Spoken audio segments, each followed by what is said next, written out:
Doctor Baba Saheb Ambedkar open university.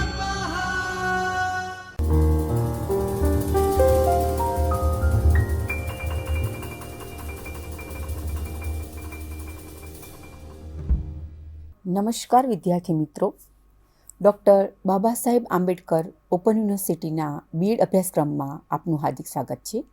હું doctor Meena Rathod, associate professor, શિક્ષણશાસ્ત્ર વિભાગ તરફથી આપનું હાર્દિક અભિવાદન કરું છું. મિત્રો, આજે આપણે ES 101 અધ્યાપનનું મનોવિજ્ઞાન વિષય જે છે એની આપણે ચર્ચા કરીશું.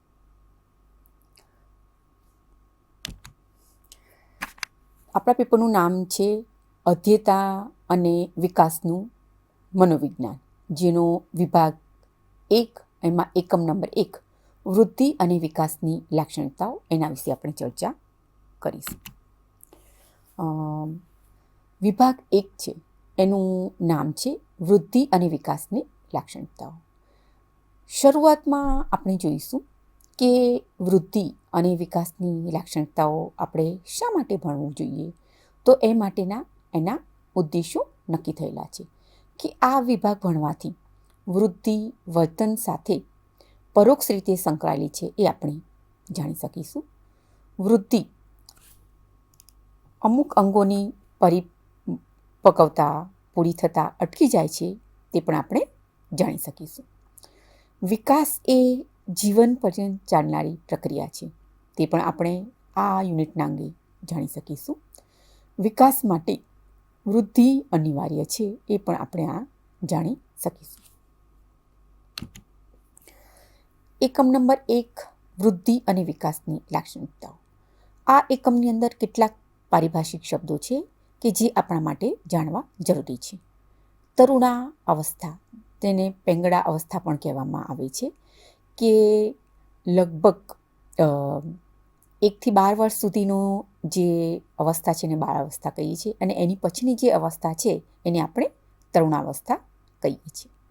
સાંવેગિક વિકાસ, જુદી જુદી બાળકના વિકાસની અવસ્થાઓ છે, એમાં એના જુદા જુદા જે સંવેગો છે, જુદી જુદી જે ભાવનાઓ છે, એનો જે વિકાસ થાય છે એને આપણે સાંવેગિક વિકાસ કહીએ છીએ. કુમારાવસ્થા, તરુણાવસ્થા પૂરી થયા પછી જે અવસ્થા છે એને આપણે કુમારાવસ્થા કહેવામાં આવે છે. માનવ વિકાસ વિશે આપણે સમજીશું. આપણે જાણીએ છીએ વિશ્વની અંદર જડ અને ચેતન બંને સૃષ્ટિ રહેલી છે. એમાં ચેતન જે સૃષ્ટિ છે એની અંદર વનસ્પતિથી શરૂ કરીને સૂક્ષ્મ જીવજંતુઓ, પ્રાણીઓ અને માનવનો પણ એમાં સમાવેશ થાય છે. આ જે માનવ છે એનો જન્મથી મૃત્યુ સુધી એનો જુદા જુદા પ્રકારનો વિકાસ થતો રહે છે. માનવ જ્યારે પોતાની માતાના ગર્ભમાં હોય છે ત્યાંથી ગર્ભાધાનથી એ મૃત્યુ સુધી એ જુદા જુદા પરિવર્તનો અનુભવે છે. પર્યાવરણ પ્રત્યે એ કેટલાક પોતાના પ્રતિચારો પણ આપે છે, અને પરિણામે તેનામાં વિકાસાત્મક ફેરફારો થાય છે. શરીરના અવયવો, દૈહિક ક્રિયાઓ, તેમની ક્ષમતાઓમાં પણ વિકાસ થાય છે. બોધાત્મક શક્તિઓ ઝડપથી વિકસે છે અને ક્ષીણ પણ થાય છે. ઉંમર થતાં ફેરફારની સાથે સાથે શારીરિક ઊર્જામાં જે બળ છે એ ઝડપી અને પરિવર્તનશીલ બને છે. સૌથી પ્રથમ આપણે વૃદ્ધિની સંકલ્પના જાણીશું. વૃદ્ધિ એટલે વધવું. બાળક પોતે જન્મે છે ત્યાર પછી ધીમે ધીમે એનો વિકાસ થતો જાય છે. એમાં એના સ્નાયુઓના હાડકાં, હૃદય, વજન, શરીરનું કદ, એનો આકાર વગેરે જે પ્રમાણે બાળકની ઉંમર વધે એમ એમાં ફેરફારો થાય છે. આ બધાને આપણે વૃદ્ધિની અંદર સમાવેશ કરીએ છીએ.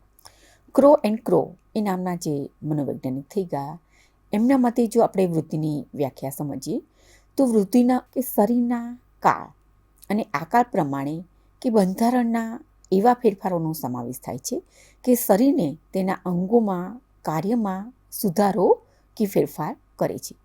વૃદ્ધિની પ્રક્રિયા એ આજીવન પ્રક્રિયા નથી. અમુક સમય એવો આવે છે કે જ્યારે વૃદ્ધિ અટકી પણ જાય છે. હવે આપણે જોઈશું કે આ જે વૃદ્ધિ છે એની લાક્ષણિકતાઓ કઈ કઈ છે. વૃદ્ધિ એટલે વર્ધન થવું, તે જુદા જુદા પ્રકારનું અંગોનો વિકાસ થવો. તે માત્ર આંગિક અવયવનો જે ફેરફાર થાય છે એમાં એ વપરાય છે, જેમ કે સ્નાયુઓના હાડકાનો વિકાસ કરવો, કદમાં વધારો થવો, આકારમાં ફેરફાર થવો વગેરેને આપણે વૃદ્ધિ કહી શકીએ છીએ. વૃદ્ધિ જે છે એ માત્ર શારીરિક પરિવર્તનો સૂચવે છે, માનસિક પરિવર્તનો સૂચવતી નથી. શરીરના આકારમાં, કદમાં કે અન્ય જે સ્વાભાવિક ફેરફાર થાય છે એને આપણે વૃદ્ધિ કહીએ છીએ. મોટે ભાગે આ જે વૃદ્ધિ એ વારસો અને વંશ અનુક્રમ પર આધારિત હોય છે. વૃદ્ધિ એ કુદરતી અને સહજ પ્રક્રિયા છે. એ કુદરતી રીતના વૃદ્ધિ થાય છે, એના માટે આપણે કોઈ બીજા પ્રતિચારોની કોઈ આપણે જરૂર પડતી નથી. એક સહજ પ્રક્રિયા છે કે એ કૃત્રિમ પ્રક્રિયા નથી.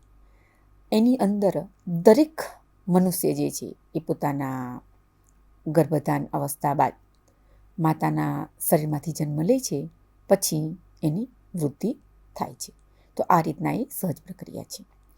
માનવ જીવનમાં અમુક ઉંમર સુધી પરિપક્વતા કે પુખ્તતા પ્રાપ્ત થાય ત્યાં જ સુધી વૃદ્ધિ થાય છે.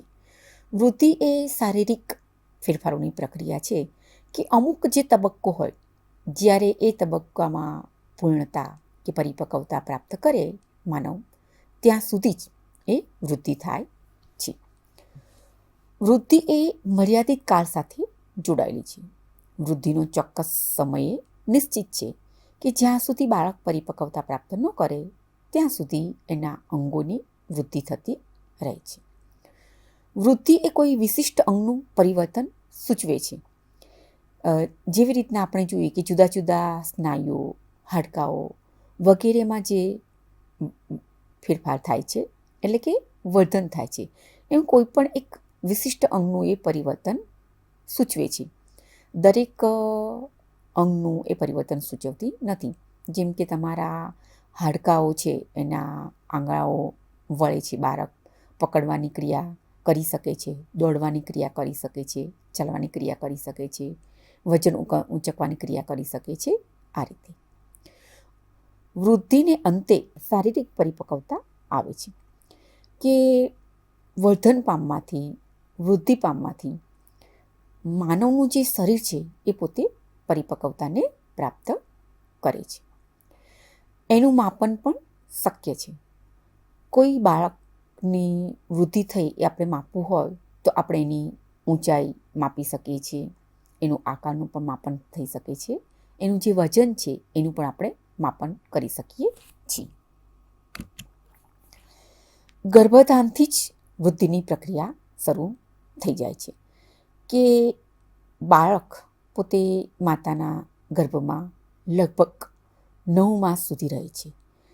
તો એના ક્રમશઃ જુદા જુદા જે તબક્કા હોય છે, પ્રથમ મહિનો, દ્વિતીય મહિનો, ત્રીજો મહિનો, ચોથો મહિનો, 5મો મહિનો, 6ઠ્ઠો મહિનો, 7મો મહિનો, 8મો મહિનો અને 9મો મહિનો. તો આ રીતના ગર્ભની અંદર એના જુદા જુદા અંગોનો વિકાસ થાય છે અને છેવટે એક માનવ બાળ સ્વરૂપે 9 મહિના પુખ્ત થયા પછી એ માતાના ઉદરમાંથી જન્મ લે છે. આ વૃદ્ધિનું શિક્ષણની અંદર ઘણું જ મહત્ત્વ રહેલું છે. તો શું મહત્ત્વ છે એ આપણે હવે જોઈએ. બાળક જે વર્તન કરે છે તેની પાછળ શારીરિક અને માનસિક પ્રેરકો કામ કરતા હોય છે. શારીરિક વૃદ્ધિને સમજ્યા વિના આપણે વર્તનના જે શારીરિક પ્રેરકો સમજી શકતા નથી. બાળક એ ચોક્કસ પ્રકારનું વર્તન કરે છે તો એની પાછળ એનો શારીરિક વર્તન અને માનસિક જે પ્રેરકો છે એ જવાબદાર રહેલા હોય છે. જો આપણે બાળકના શારીરિક ફેરફારને સમજી શકીશું તો જ એના વર્તનમાં જે પણ શારીરિક પ્રેરકો છે એ આપણે સમજી શકીએ છીએ. બાળકને શારીરિક વૃદ્ધિના જ્ઞાનથી જ બાળકની કેટલીક ક્રિયાઓ અને વર્તન સહેલાઈથી સમજી શકાય છે.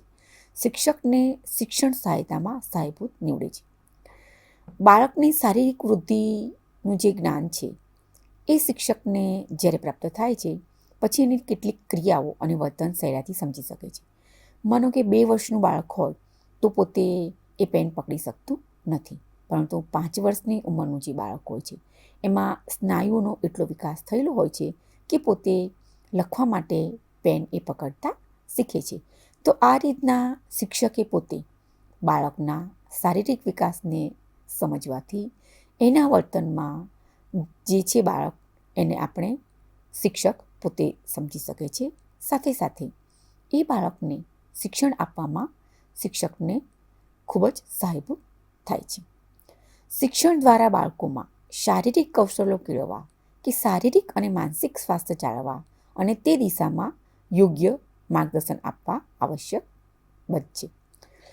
શિક્ષણ દ્વારા આપણે બાળકોની અંદર કેટલાક શારીરિક કૌશલ્યો કેળવવા ઈચ્છીએ છીએ, જેમ કે એનું શ્રવણ કૌશલ્ય છે, એનું કથન કૌશલ્ય છે, વાંચન કૌશલ્ય છે, લેખન કૌશલ્ય છે. તો આ બધા જે કૌશલ્યો કેળવવા હોય, સાથે સાથે શારીરિક અને માનસિક સ્વાસ્થ્ય બાળકનું જળવાય એ માટે અને એ દિશામાં યોગ્ય જો બાળકને માર્ગદર્શન આપવું હોય તો તેમાં આપણને આ વૃદ્ધિ મહત્ત્વની પુરવાર થાય છે. બાળકોમાં જોવા મળતા વૈયક્તિક તફાવતોમાં પણ શારીરિક વૃદ્ધિ એક મહત્ત્વનું પરિબળ બની જાય છે. જુદી જુદી રીતે થતી શારીરિક વૃદ્ધિ અને તેના વિકાસ બાળકના વિકાસ પર પણ અસર કરે છે. દરેક બાળક એ બીજા કરતાં ભિન્ન હોય છે. આપણે જોઈએ છીએ કે ઈશ્વરે જે રચના કરી છે એની અંદર કોઈ પણ 2 બાળક 100% સંપૂર્ણ આપણને જોવા મળતા નથી. પછી જોડિયા ભાઈઓ હોય કે જોડિયા ભાઈ બહેન હોય કે જોડિયા બહેનો હોય, તો ઈશ્વરની આ રચના એ ન્યારી છે. તો એ રીતના દરેક બાળક જે છે એનું વ્યક્તિત્વ એ અલગ અલગ હોય છે. તો બાળકમાં જે વ્યક્તિત્વમાં જે તફાવતો છે એ તફાવતો સમજવા માટે શારીરિક વૃદ્ધિ એક મહત્ત્વનું પરિબળ બને છે અને જુદી જુદી રીતે શારીરિક વૃદ્ધિ અને વિકાસ માટે બાળકના શિક્ષણ ઉપર પણ અસર કરે છે. શારીરિક વૃદ્ધિને લીધે ગુરુતા ગ્રંથિ કે લઘુતા ગ્રંથિ અનુભવતા બાળકોને વ્યક્તિગત માર્ગદર્શન આપવામાં શિક્ષકને શારીરિક વૃદ્ધિનું જ્ઞાન સહાયક નીવડે છે. જો શારીરિક વૃદ્ધિ થાય એના કારણે ક્યારેક બાળક લઘુતા ગ્રંથિ કે ગુરુતા ગ્રંથિ અનુભવે છે, તો આ વખતે એ બાળકને માર્ગદર્શન આપવા માટે શિક્ષકને બાળકની શારીરિક વૃદ્ધિનું જે જ્ઞાન છે એ સહાયરૂપ પુરવાર થાય છે. વિદ્યાર્થીઓને આરોગ્ય વિષયક માર્ગદર્શન આપવામાં શિક્ષકને શારીરિક વૃદ્ધિ અંગેનું જ્ઞાન જે છે એ સહાયભૂત પુરવાર થાય છે. વિદ્યાર્થી મિત્રો, આજે આપણે એકમ નંબર 1માં અહીં સુધી જોયું. ત્યાર પછીનું જે આપણું બીજું લેક્ચર છે એ પછીના સમયે જોઈશું. આપ સૌના સહકાર બદલ ધન્યવાદ. આભાર. અસ્તુ.